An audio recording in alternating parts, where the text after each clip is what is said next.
Decentralised বাংলাদেশের নতুন আন্দোলন শুরু করেছি।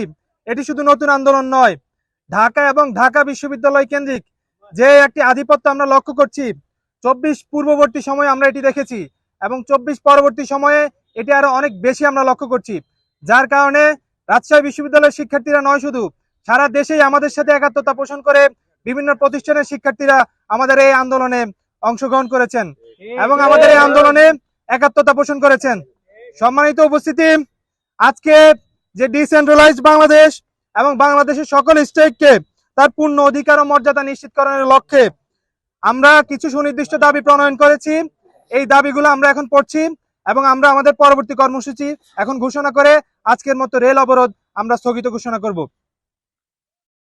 রাজশাহী বিশ্ববিদ্যালয় দাবি নাম্বার 1, রাজশাহী বিশ্ববিদ্যালয়, চট্টগ্রাম বিশ্ববিদ্যালয়, জাহাঙ্গীরনগর বিশ্ববিদ্যালয়, জগন্নাথ বিশ্ববিদ্যালয়, 7 কলেজ, প্রাইভেট বিশ্ববিদ্যালয় সমূহ, জাতীয় বিশ্ববিদ্যালয় এবং মাদ্রাসা সহ বাংলাদেশের সকল স্টেকদের যোগ্যতার ভিত্তিতে রাষ্ট্র সংস্কারে অংশগ্রহণ নিশ্চিত করতে হবে।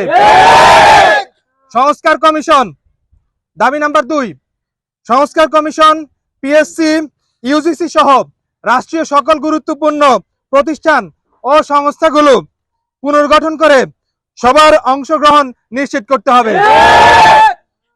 দাবি নাম্বার 3, ডিসেন্ট্রালাইজড বাংলাদেশ গঠনে দ্রুত সময়ের মধ্যে একটি রূপরেখা প্রণয়ন করতে হবে। আমাদের আজকের এই সুনির্দিষ্ট 3টি দাবি আমাদের যে অন্তর্বর্তীকালীন সরকার রয়েছে এই সরকারের প্রতি আমরা এই দাবি 3টি উত্থাপন করেছি এবং আমরা আশাবাদী তারা আমাদের এই দাবি 3টিকে আমলে নিয়ে দ্রুত সময়ের মধ্যে ব্যবস্থা নেবে। আমাদের আজকের এই আন্দোলন আমরা এখানে স্থগিত ঘোষণা করছি।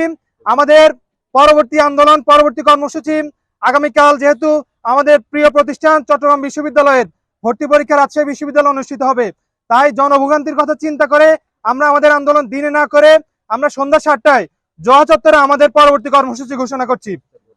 ইফতার পরবর্তী সময়ে জোয়া চত্বরে সন্ধ্যা 7টায় আমরা আমাদের কর্মসূচি ঘোষণা করছি।